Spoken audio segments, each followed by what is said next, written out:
138페이지 형사법 수형자라고 했는데 받을 수, 형을 받은 자 이런 뜻입니다. 형을 받은 자.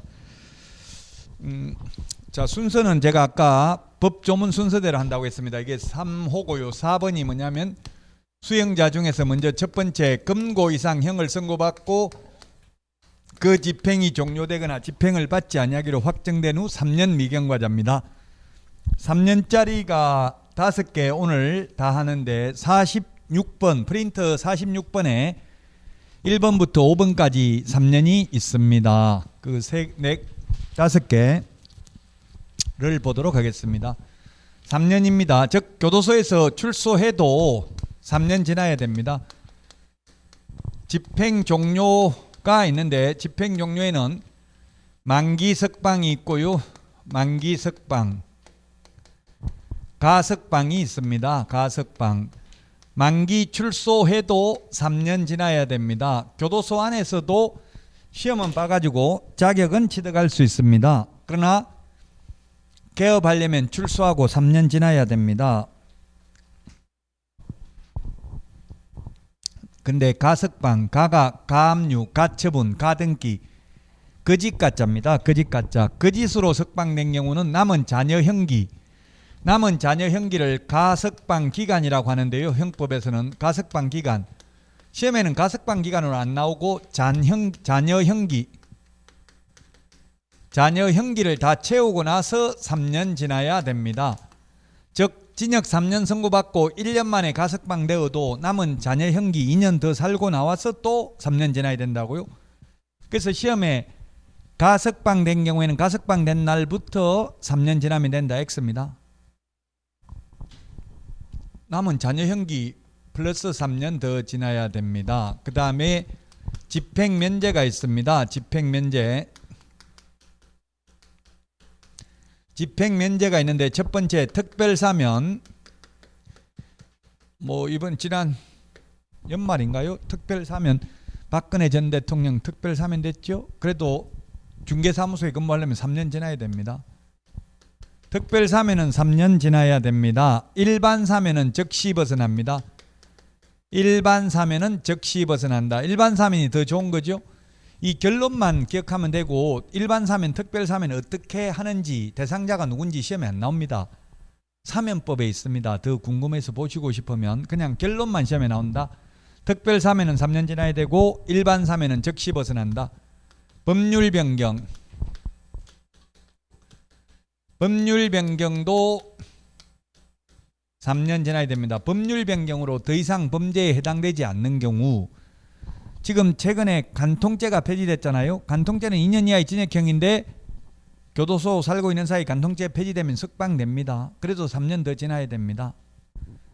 제가 어릴 때는 혼인빙자 간음죄가 있었고요. 제가 어릴 때 뉴스에 통정하다 구속됐다 이렇게 많이 나와서 통정. 민법의 통정 허위 표시는 서로 짜고 거짓으로 이 말이죠. 근데 그때 통정은 간통하는 걸 통정이라고 그랬어요. 옛날에는. 제가 초등학교 6학년 때 여학생하고 손잡고 가다 아버지한테 적발돼가지고 바로 쫓겨났어요. 중학교부터 그래서 도시에서 혼자서 자취하면서 컸어요. 옛날에 손잡으면 무조건 결혼해야 됐어요. 그 결혼할래 물어보길래 안 한다 했더만 바로 나가라 하더라고요. 옛날에는 그런 게 있었다고. 혼인빙자 간음죄. 근데 지금은 이 법률은 수시로 변경될 수 있습니다. 그 다음에 특별사면, 법률 변경, 형의 시효 완성이 있습니다. 형의 시효 완성. 형의 시효가 완성돼도 3년 지나야 됩니다. 형의 시효는 3년 지나야 되는데 공소시효는 아예 결격 사유가 아닙니다. 공소시효라는 것은 재판에 회부되기 전에 죄를 짓고 시간이 경과된 경우입니다. 옛날 이춘재 살인사건 때 살인죄의 공소시효는 15년이었습니다. 15년 이후에 잡혀도 처벌 안 받는다고요. 살인을 해도. 물론 지금은 살인죄 공소시효 없어졌습니다. 공소시효는 완성되면 처벌도 안 받기 때문에 결격사유 아닌데, 형의 시효는 확정 판결을 받고 일정한 시간이 경과된 경우입니다. 사형 선고를 받았는데 법정에서 도망가 버렸습니다. 30년 지나면 집행 못합니다. 형의 시효가 완성됐기 때문에. 시효 몇 년인지 암기할 필요 없고요. 어쨌든 형의 시효 완성되면 3년 지나야 되고 공소시효 완성되면 결격사유 아니다. 이렇게 결론만 기억하면 되겠습니다. 자, 그 다음에 5번째 금고 이상의 집행유예입니다. 집행유예. 집행유예는 유예 기간 동안입니다. 유예 기간 동안. 피고는 공인중개사법 위반으로 징역 3년에 처한다. 그러나 깊이 뉘우치고 있고 그동안 국가 경제 이바지한 점을 감안하여 그 집행을 5년간 유예한다 하면 5년간 결격사유입니다. 5년간 죄 안 지으면 이거 없어집니다. 5년 안에 또 1년짜리 죄 지었으면 옛날에 받은 3년, 새로 지은 죄 1년 같이 살아야 됩니다. 자, 어쨌든 시험에 집행유예는 유예 기간 동안만 결격사유에 해당된다. 집행유예는 유예 기간 동안 결격사유에 해당되나 선고유예나 집행유예라는 건 이거 교도소는 안 가는 거죠. 집행을 유예하니까 교도소는 안 가는 거고요. 선고유예, 기소유예가 있는데 요거는 결격사유 아니다. 가장 가벼운 벌이 기소유예죠. 기소유예는 검사가 재판에 회부 안 하고 검사선에서 마무리 짓는 겁니다. 우리나라 뭐 검찰개혁 이런 말은 나오는데 판사개혁이라는 말은 별로 안 나오잖아요. 법원개혁이라는 말은. 그 이유는 법관들은 힘이 없어요. 검사가 재판해달라고 기소 한 건만 재판할 수 있고요. 근데 검사는 아무나 잡아다가 자기가 조사할 수도 있어요. 검사는 인지수사를 할 수도 있다고요. 신고 고발 안 들어와도. 그러니까 검사가 더 무섭죠. 권한이 더 세죠. 검사가 재판에 회부 안 하고 기소를 유예하면 결격사유 아니고요. 재판에 회부했는데 판사가 선고를 유예하면 역시 결격사유 아닙니다. 형법 60조에 나와 있는데 형법은 시험 범위 아니니까 결론만 기억하면 되겠습니다. 그 다음에 6번째 자격 취소되고 법조문 순서대로입니다. 6호입니다. 자격 취소되고 3년 미경과자.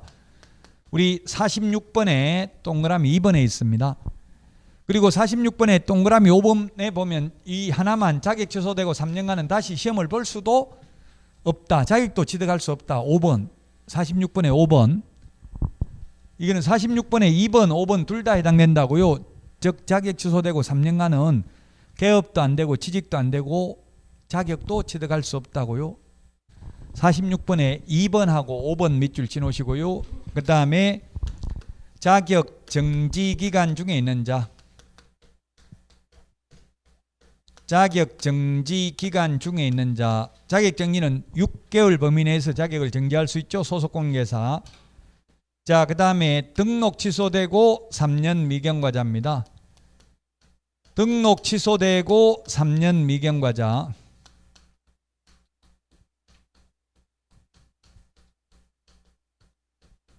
등록 취소되고 3년 미경과자 결격사유에 해당됩니다.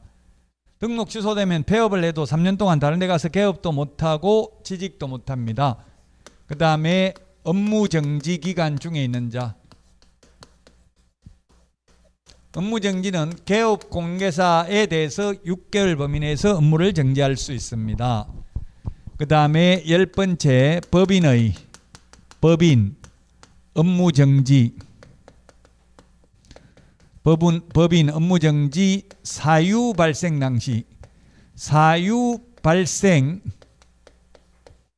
당시 임원이 어떤 자. 임원인데 자동적으로 한 명 합자 회사는 무한 책임 사원이라고 했죠. 이 어떤 자. 사유 발생 당시 밑줄 치놓으세요. 처분 당시가 아니라 사유 발생 당시입니다. 사유 발생 당시. 그 다음에 이 법에 의해서 이 법 위반으로 300만 원 이상 벌금 선고받고 3년 미경과자입니다.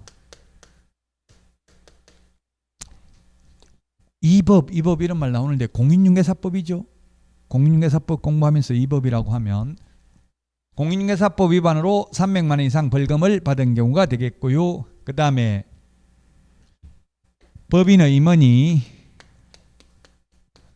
법인의 임원 또는 사원이 1호에서 11호에 해당되는 경우에는 결격사유에 해당되고 단 2개월 이내에 사유를 해소하면 되는데 해소 안 하면 등록을 취소해야 됩니다. 우리 프린터 38번에 1번에 있습니다.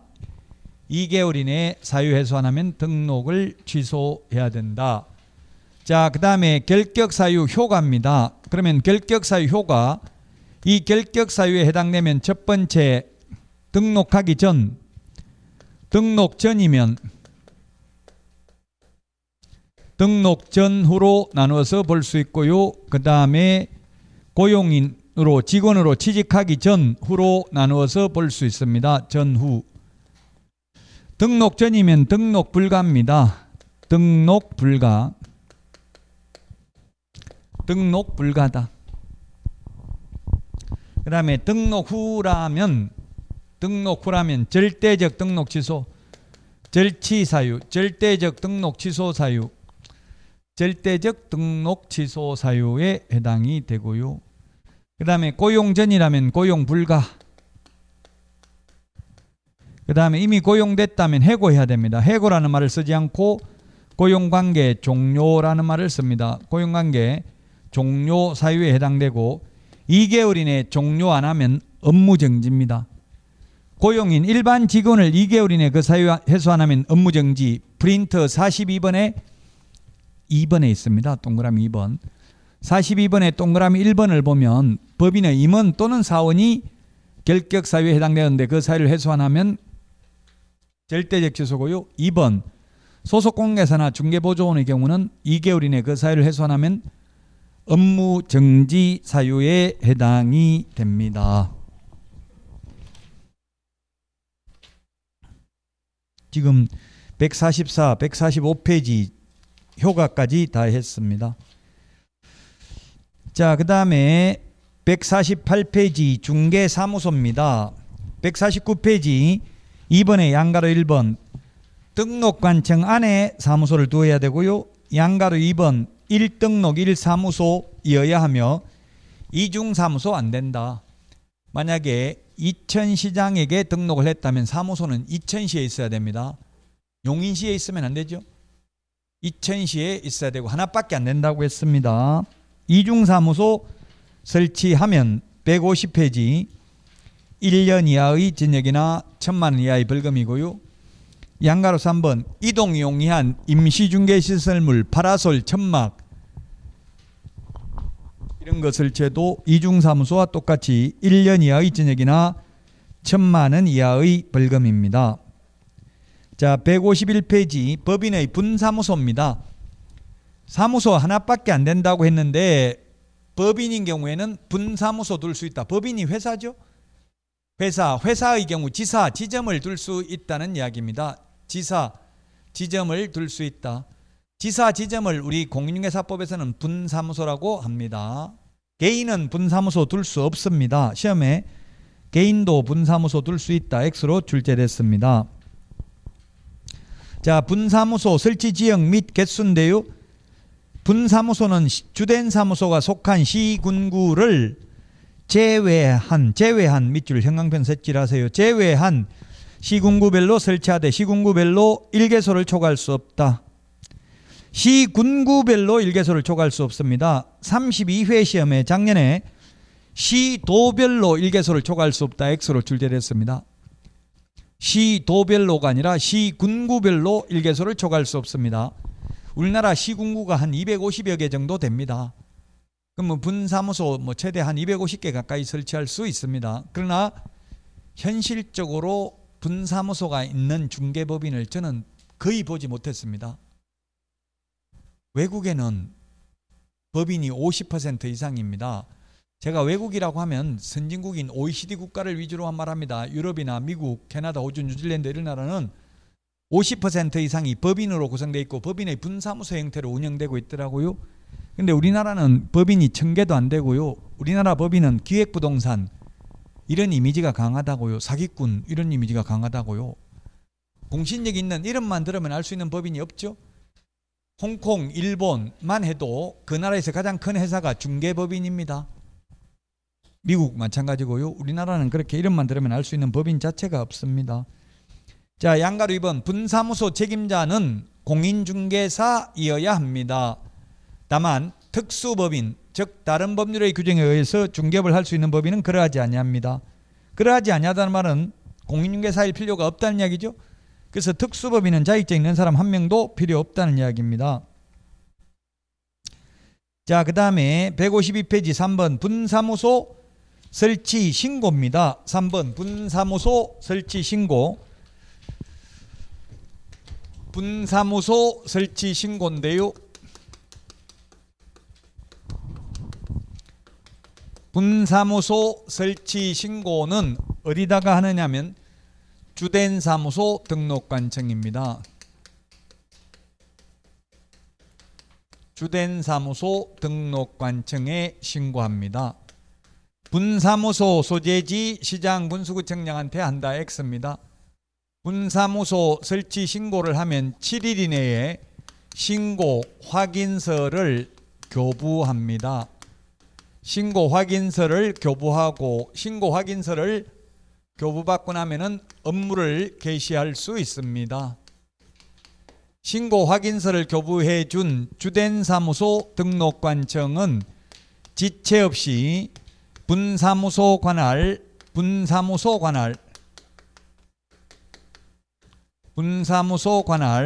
시장 등에게 통보해야 됩니다. 분사무소 설치 사실을. 자, 분사무소 설치 신고할 때 제출해야 되는 서류, 우리 프린터 4번에 있는데요. 제출해야 되는 서류는 분사무소 책임자 실무교육 수료증입니다. 실무교육 수료증 또는 이수증 같은 말이죠. 4번이 있어야 됩니다. 4번. 자격증 4번은 제출하지 않습니다. 그 다음에 손해배상을 보장하기 위한 보정 설정 증명서류 제출해야 됩니다. 보증보험 증권이나 공제증서 제출해야 되고요. 보정 설정 증명서류. 그 다음에 사무소 확보 증명서류입니다. 사무소 확보 증명서류. 사무소 확보 증명서류는 임대차 계약서나 사용대차 계약서 또는 자기 건물이면 건축물 대장이나 등기사항 증명서를 제출하면 됩니다. 자, 이 내용이 지금 152, 153페이지까지 다 했습니다. 물론 그 양가로 3번 153 분사무소 설치 신고하는 경우에도 당해 지자체 조례가 정하는 수수료인데 지자체 조례가 정하는 수수료는 우리 프린터 52번에 동그라미 5번에 있죠. 52번에 동그라미 5번에 있습니다. 그 맨 밑에 153 다음 달 10일까지 협회 통보하는 거 우리 프린터 25번 6가지 있었습니다.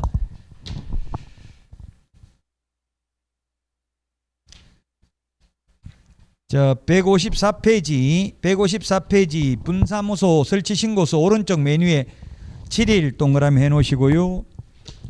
처리기간이 7일 칠판에 적어놨잖아요. 왜? 결격사유에 해당되는지 여부를 확인하는데 걸리는 시간입니다. 자, 그 다음에 155페이지 사무소 공동사용입니다. 그 법 13조에 보니까 메뉴에 박스 법조문 개업공개사는 그 업무의 효율적인 수행을 위해서 다른 개업공개사와 중개사무소를 공동으로 사용할 수 있다. 다만 업무 정지기간 중에는 안 된다. 그리고 그게 시행령 16조 그 밑에 보면은 016조가 시행령 16조 같은 말이죠. 공동으로 사용하려면 그 사무소를 사용할 권리가 있는 맨 마지막에 다른 개업공개사 승낙서, 권리가 있는 개업공개사의 승낙서 밑줄 치시고요. 건물주 승낙서 있어야 된다. X로 출제됐습니다. 건물주 승낙서가 아니라 다른 개업공개사 승낙서가 있어야 됩니다. 자, 그래서 공동사무소 설치 신고서라는 법정 서식은 없습니다. 그래서 만약에 A, B, C, D가 있는데 A에서 공동으로 사용하려면 이전 신고하면 됩니다. 이전 신고할 때 A 개업공개사 승낙서를 첨부해야 된다고요. 또는 A 사무소에다가 신규 등록을 하면 공동사무소가 되는 것이고요. 신규 등록할 때도 사무소 확보 증명 서류를 제출해야 되거든요. 그게 A 개업공개사 승낙서면 되겠죠. 그 다음에 동시에 신규 등록을 2사람 이상이 하면 공동사무소가 되는 것이지, 별도로 공동사무소 설치 신고서라는 서식은 없다. 자, 그러면 공동으로 사용하려면 A, B, C, D가 하나의 사무소에서 같이 사용을 하는데요. 공동으로 사용하면 현실적으로 이 칸막이가 있을까요, 없을까요? 칸막이가? 칸막이 없죠. 칸막이가 있으면 별도 사무소입니다. 공동사무소가 아니고요. 칸막이 없습니다. 그러면 손님을 B가 받아가지고 중개보수를 100만 원 받았으면 B 혼자 먹는다, 나눠 먹는다? 규정이 없습니다. 혼자 먹어도 되고 나눠 먹어도 됩니다. 그래서 나눠 먹기가 어렵다는 이야기예요. 똑같이 나누면 공산주의니까 효율성이 떨어지고, 또 한 B만 먹는다면 호객행위를 해야 되겠죠. 내가 먼저 끌고 가서 계약에 나만 먹겠죠. 따라서 이 나누기가 어렵기 때문에 공동사무소는 우리나라에 거의 없습니다. 효율적인 업무수행이라고 되어 있거든요. 효율적인 업무수행이면 월세 줄이는 거예요. 월세 줄이려고 같이 쓸 수는 있는데 현실적으로 같이 하는 사람은 거의 없습니다. 동업은 웬만하면 안 하는 게 좋아요. 사업은 이제 동업 형태로 뭐 이렇게 할 수는 있겠지만 자격증도 따로따로 계셔야 되고, 등록증도 따로 계셔야 되고, 보정설정도 따로 해야 되고, 인장 등록도 따로 해야 되고, 직원 고용도 각각, 만약에 A가 갑을 고용했는데 갑의 고의가실로 의뢰인에게 재산상 손해를 입힌 경우 공동사무소 대표자의 행위로 본다. X입니다. 그를 고용한 개업공개사 A의 행위로 봅니다. 각각 독립성이 인정된다고요? 예, 끝입니다. 다시 한번 말씀드리면 효율적인 업무 수행에 의해서 공동으로 사용할 수 있다. 단 업무정지 기간 중에는 안 된다. 공동으로 사용하려면 그 사무소를 사용할 권리가 있는 다른 개업공개사의 승낙서를 첨부해야 된다. 157페이지 사무소 이전입니다. 자, 사무소 이전하는 거는 이사 가는 거하고 똑같아요. 이사 가니까 같이 사무소도 옮기는 거죠. 옛날에 이사 갈 때는 전출 신고하고 전입 신고했는데 지금은 전입 신고만 하면 되죠. 그래서 만약에 이천시에 있다가 사무소를 광주시로 옮기는 경우에는 옮기고 나서 10일 이내에 사전 신고가 아니라 사후에 이전 후 등록관청에 신고하면 됩니다. 우리도 이사 가고 나면 이사 간 지역의 동주민센터에 전입 신고하면 되죠. 그냥 전출 신고할 필요 없고요. 지금 아파트에 세대주 2명으로 전입 신고 돼요, 안 돼요? 돼요? 잘 안 해주려고 하던데요. 쉽게 해주던가요? 동주민센터에서 안 해주려고 하더라고요. 그래서 안 해주는 이유가 뭐냐? 법적 근거가 어디 있냐? 그걸 문서로 서면으로 교부해달라. 이렇게 하니까 겨우 해주더라고요. 법적 근거가 뭐냐? 무슨 법에 의해서 못하는지 문서로 그 이유를, 사유를 교부해주면 내가 행정안전부 민원 제기해서 만약에 직무태만이나 이렇게 하면은 고발하겠다. 그래서 그러니까 해주긴 해주더라고. 잘 안 해주려고 하더라고요. 예를 들면 부모 자식 간에, 부모 자식 뭐 완전 모르는 사람이면 또 해주는데 부모 자식, 특히 부모 자식은 잘 안 해주더라고요. 그냥 세대 직장 안 다니고 있고 대학생이에요. 더 안 해주려고 하더라고. 왜 두고 세대주를 하려고 하냐? 근데 전부 다 지금 세대주가 다 혜택을 보자. 무주택 세대주 이런 게 청약 같은 거 혜택이 있잖아요. 무주택 세대주. 그래서 가급적이면 세대를 분리해 놓는 게 낫죠. 그 자녀분들이 있으면. 자, 그러면 신고할 때 제출을 해야 되는 서류는 우리 프린터는 18번 맨 밑에 있습니다. 등록증 원본이고요. 원본은 말 없어도 원본입니다. 분사무소인 경우 분사무소 설치 신고 확인서, 그 다음에 사무소 확보 증명서류 제출합니다. 이천에 있다 광주로 옮기면 이천시장이 준 등록증 반납하고요. 광주에 사무소 확보했음을 증명하는 서류 제출하면 된다고요. 그러면 이전 후의 등록관청이 이전 전의 등록관청에 등록 관련 서류를 송부해달라고 요청을 합니다. 그러면 요청을 받은 이전 전의 등록관청이 이전 후의 등록관청에 지체 없이 송부해야 되는 서류는 세 가지입니다. 지체 없이 송부해야 되는 서류는 세 가지라고요. 첫 번째, 등록대장. 두 번째, 등록 신청 서류. 18번 맨 밑에 있습니까? 프린터. 그 다음에 최근 1년간 행정처분 및 행정처분 절차가 진행 중인 경우 그 관련 서류를 송부해야 됩니다. 1년간 전과 기록을 가지고 다닌다는 이야기입니다. 그 다음에 이천시에 만약에 주된 사무소가 있고요. 분사무소가 광주시에 있는데 이 광주시에 있는 분사무소를 만약에 군포시로 분사무소를 이전하는 경우 이전 후 분사무소 관할 시장 군수구청장이 아니라 주된 사무소 등록관청에 신고를 하면 주된 사무소 등록관청이 이전 전 및 이전 후 분사무소 관할 시장 군수구청장에게 지체 없이 분사무소 이전 사실을 통보합니다. 자, 분사무소 이전 중개사무소 이전 신고를 했을 때 처리 기간은 7일입니다. 처리 기간은 7일이고 신고는 옮기고 나서 10일 이내에 신고하면 됩니다. 처리 기간 7일인데 만약에 관할구역 밖으로 옮겼을 때에는 관할이라고 하면 시군구 관할을 말하죠. 관할구역 밖으로 옮겼으면 등록정 재교부입니다. 등록정 재교부고요. 관할구역 안에서 옮겼을 때에는 관할구역 안에서 옮겼을 때는 원칙은 등록정 재교부고요. 예외 등록정에 기재사항을 변경하여 교부할 수 있다. 관할구역 안에서는 원칙 재교부 예외 등록증에 기재사항을 변경하여 교부할 수 있다. 이 사무소 이전 신고 의무 위반하면 100만 원 이하의 과태료입니다. 159페이지까지 했습니다.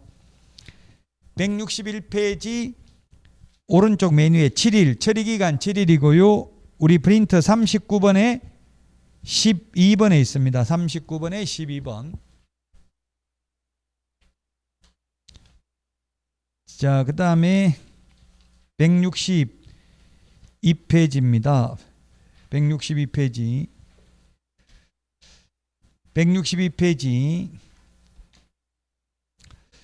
업무지역 범위는 시험에 16회 때 나오고 지금 16년간 시험에 안 나왔어요. 1번 법인 및 공인중개사인 개업공개사는 업무지역이 전국입니다. 2번 부칙개공 이게 시험에 안 나온다고요. 부칙개공은 원칙 시도 예외 부칙개공도 정보망에 가입하고 가입한 정보망을 이용하여 중개행위를 하는 경우에는 업무지역 바깥에 있는 것도 가능합니다. 163페이지 업무지역 범위를 위반한 부칙개공 6월 이하의 업무정지입니다. 시험에 거의 안 나오고요. 그 다음에 중개대상물의 범위 역시 시험에 안 나옵니다. 중개상물의 범위는 모든 개업공개사가 똑같습니다. 토지 옛날에 시험에 부칙개공은 토지 건축물의 하나여 중개행위를 할 수 있고 임목, 광업재단, 공장재단에 대해서는 중개행위 할 수 없다. X라고요. 차이가 없기 때문에 시험에 나온 적 없고요. 그 종별 겸업 범위 중요하네요. 32에 나왔네요. 이렇게 옆에 한 번이라도 출제됐다고 돼 있는 부분이 중요하다고요. 164페이지 2번 법인인 개업공개사의 겸업입니다. 계속 나왔죠? 예, 이런 법인에게만 겸업을 제한한다. 개인은 겸업 제한이 없습니다. 개인은 여기에 있는 업무도 해도 되고 다른 업무도 해도 됩니다. 그런데 법인은 6개만 할 수 있고요. 우리 프린터는 24번에 있습니다. 법인이 겸업할 수 있는 것. 법인은 중개업 외에는 이 6가지만 할 수 있다고 24번에 있는 것.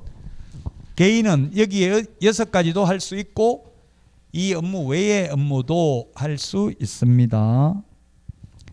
자, 겸업 가능한 게 쉽게 말하면 돈 안 되는 것만 할 수 있어요. 돈 되는 걸 해버리면 외국 법인이 자꾸 들어오려고 할 거 아니에요. 돈이 안 되면 진출을 안 하려고 하겠죠. 돈 되는 걸 못하게 하고 있어. 왜? 골목 상권 보호하기 위해서 우리 이마트, 롯데마트 이런 거 휴업하잖아. 한 달에 한 두 번 정도. 그런 게 다 골목 상권 보호하려고 그러는 거죠. 그 이마트가 스타벅스도 이마트 거대요. 옛날에는 직영을 했는데 얼마 전에 주식 인수를 이마트에서 해버렸더라고요. 세계적으로 스타벅스는 다 직영을 하고 있죠. 근데 5% 정도 주나 봐요. 저는 스타벅스 1호점 그 시애틀에 있는 1호점에 그 관광 코스더라고요. 1호점에 가서 텀블러 몇십만 원치 사고 그랬어요. 그 텀블러가 사이렌 여신이 있는데 1호점에서만 하체가 하반신 있는 하반신까지 다 전신이 다 나오는 텀블러를 팔아요. 1호점에서만. 우리나라에서는 상반신만 있는 거잖아요. 너무 야해가지고 하반신은 우리나라에서는 안 팔아요. 1호점만 팔고. 그 사이렌 여신이 원래 선박 선원들 다 유혹해가지고 죽이는 여신이거든요. 그래서 그게 상징하는 바가 커피도 중독되도록 아메리카노 엄청나게 독하게 해놨잖아요. 먹으면 중독돼가지고 못 끊도록 하려고. 아메리카노 독하고 또 카페라테는 안 독하더라고요. 왜 그런지 모르겠어요. 근데 그 사로 시애틀까지 가면 비행기 값이 더 비싸니까 인터넷으로 직구가 되더라고요. 그 한 10,000원인가 배송료만 더 주면 살 수 있어요.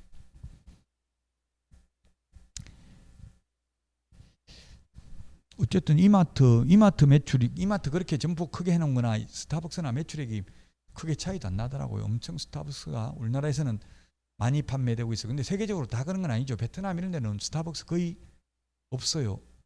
망하니까 아무도 안 가니까 없는 거예요. 베트남은 자체적으로 커피를 많이 생산하죠. 이태리인가 어디 유럽에도 없는 나라에 있던데 보니까 이태리인가 이런 데도 거의 스타벅스가 안 보이더라고요. 캐나다 이런 나라들은 많이 있는 것 같더라고요.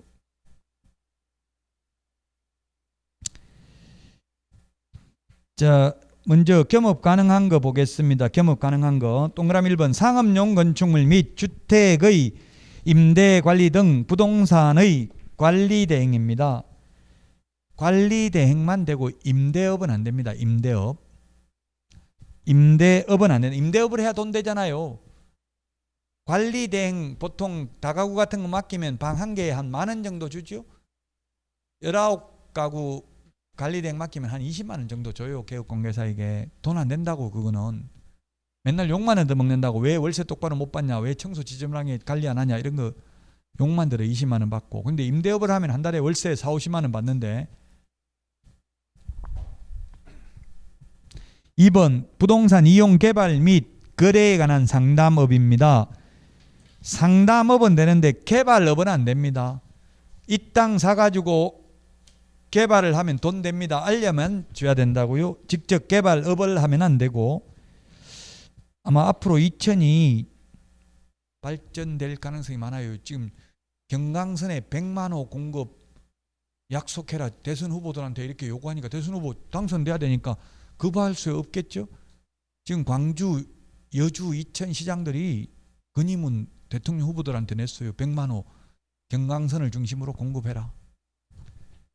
일단 안 하더라도 하겠다, 노력하겠다고 말해야지. 절대 안 한다 이러면 표 떨어지잖아요.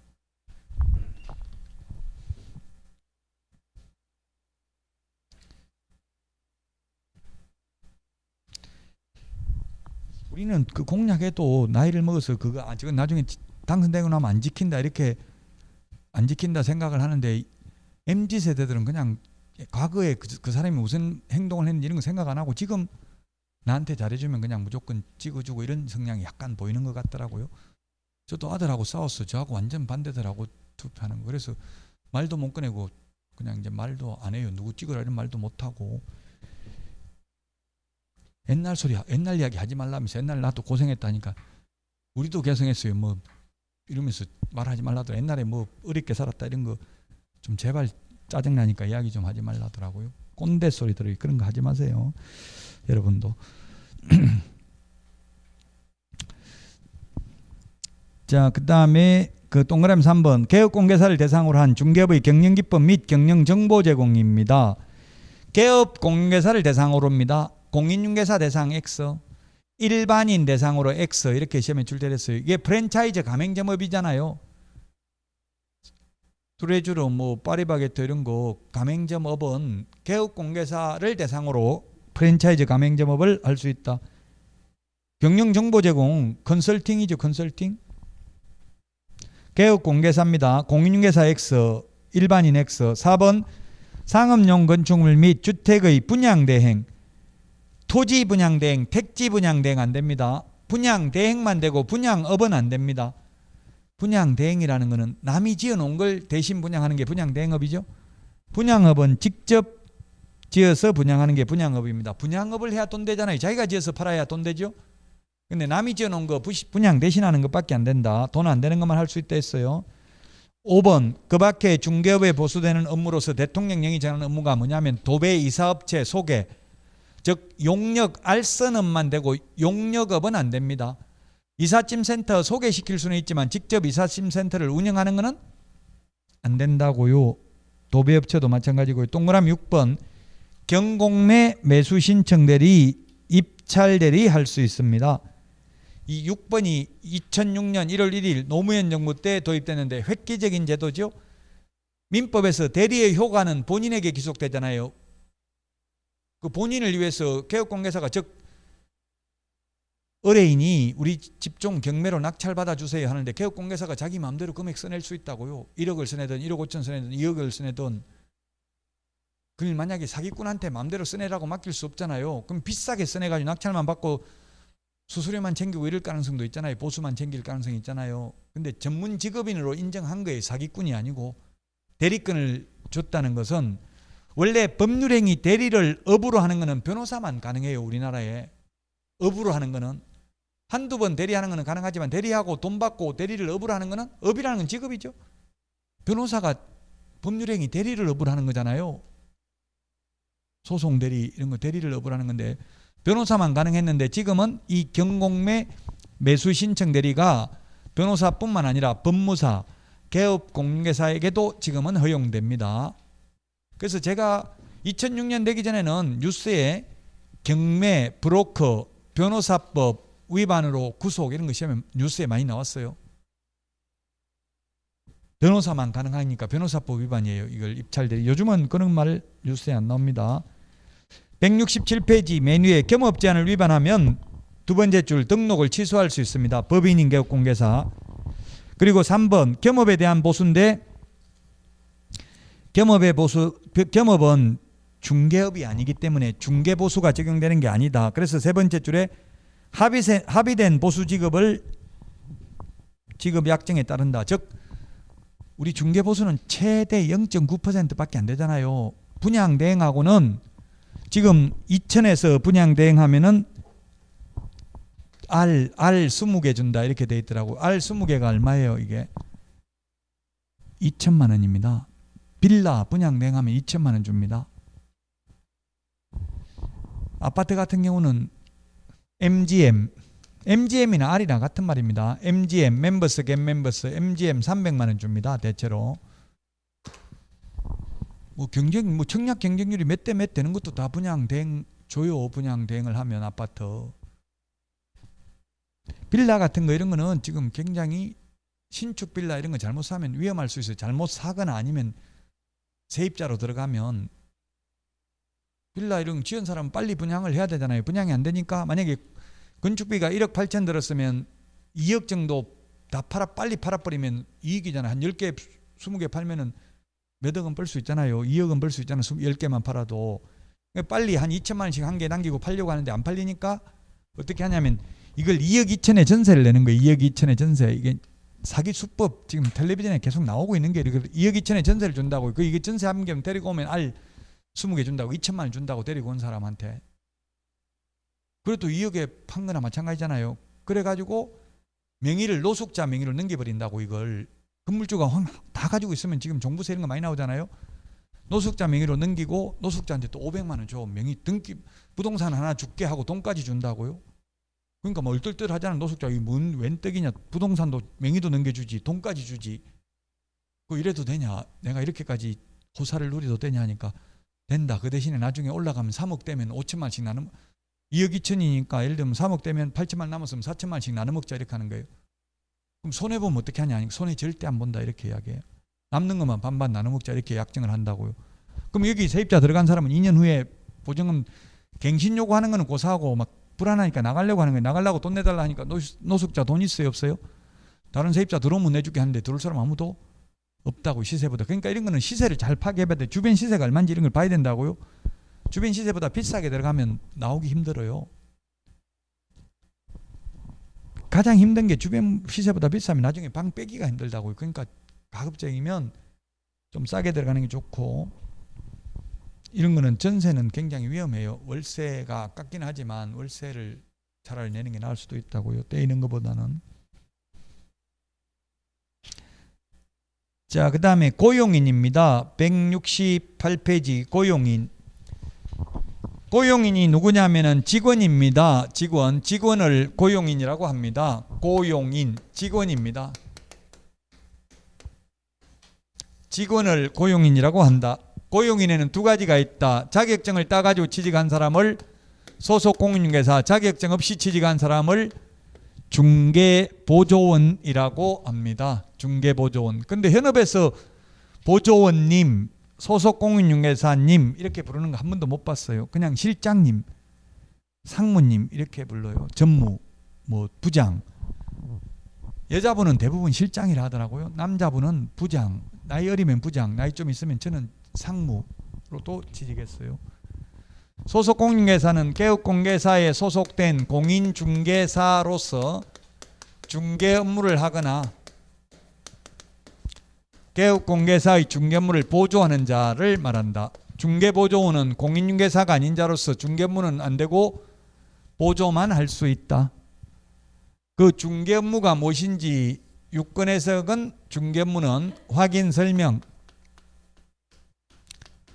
설명서 작성,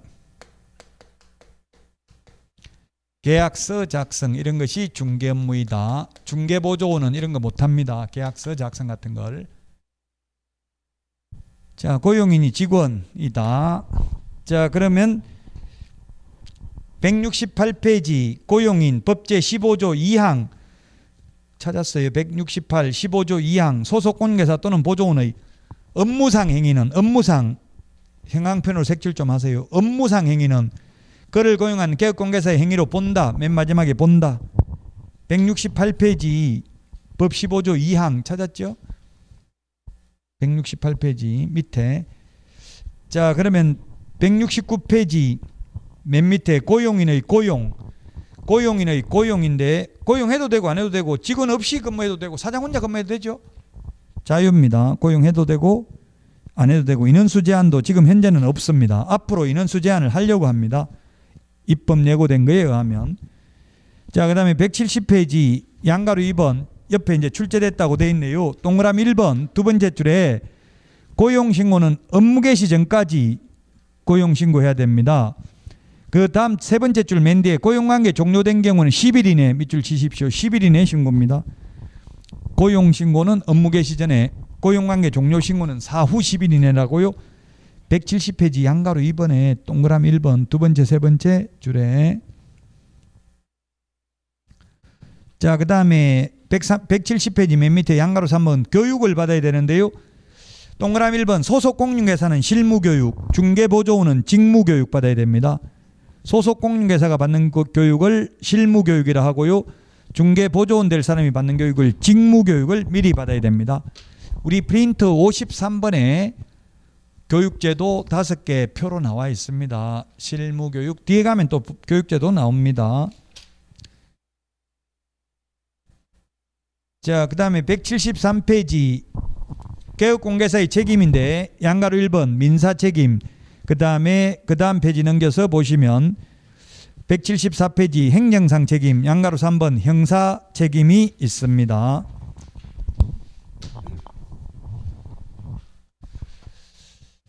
고용인 즉 직원 잘못에 대해서 고용자는 놈자자가 붙으면 사장입니다. 우리 시험에 고용자라고 안 나오고 개업공개사라고 나옵니다. 사장이 개업공개사고요. 직원이 고용인입니다.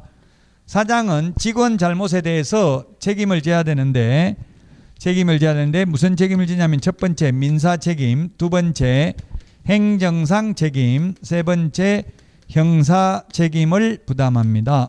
형사 책임을 부담한다. 민사 행정상 책임은 무과실 책임이고요. 형사 책임은 과실 책임입니다. 무과실, 과실 뭐가 더 무거운 책임이에요? 무과실. 무과실은 과실이 없어도 책임져야 되고 과실 책임은 과실이 있는 경우만 책임진다. 과실은 부주의해서 모르고 한 게 과실이고요. 고의는 일부러 한 게 고의죠. 고의과실. 자, 그러면 민사책임, 이 직원이 잘못했을 때 그 직원, 고용인은 세 가지 책임 다 부담을 하고요. 사장도 이 세 가지 책임을 부담한다는 뜻이지 직원이 손님한테 손해를 입혔는데 그 사장만 책임 있고 직원 책임이 없다는 뜻은 아닙니다. 당연히 잘못한 직원 책임이 있고 사장에게 또 책임이 있는 거예요. 그 사장이 직원을 대신해서 손해배상을 했으면 그 직원에게 구상권을 행사할 수 있습니다. 너가 갚아야 될 돈 내가 대신 갚았으니 내가 갚은 돈을 돌려달라고 할 수 있습니다.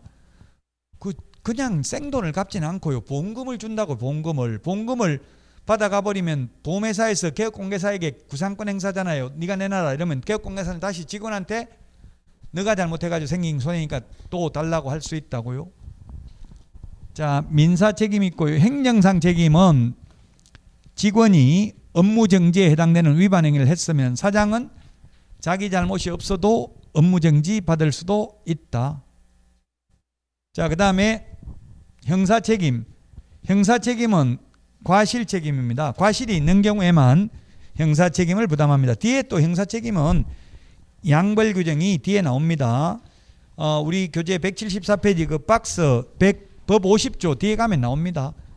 직원이 징역 벌금에 해당되는 위반 행위를 하면 그 직원만 벌하는 게 아니라 사장에 대해서도 해당 조에 규정된 벌금형을 과한다. 벌금. 즉 직원 잘못으로 사장이 징역 가는 일은 없다.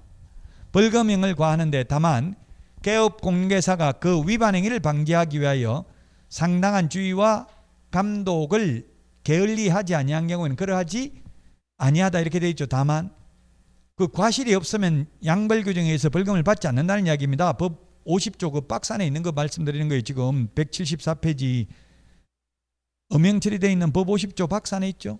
뒤에 다시 나옵니다. 자, 고용신고는 업무 개시 전에, 고용관계 종료 신고는 사후 10일 이내에 해야 된다는 점을 주의하시면 되겠습니다.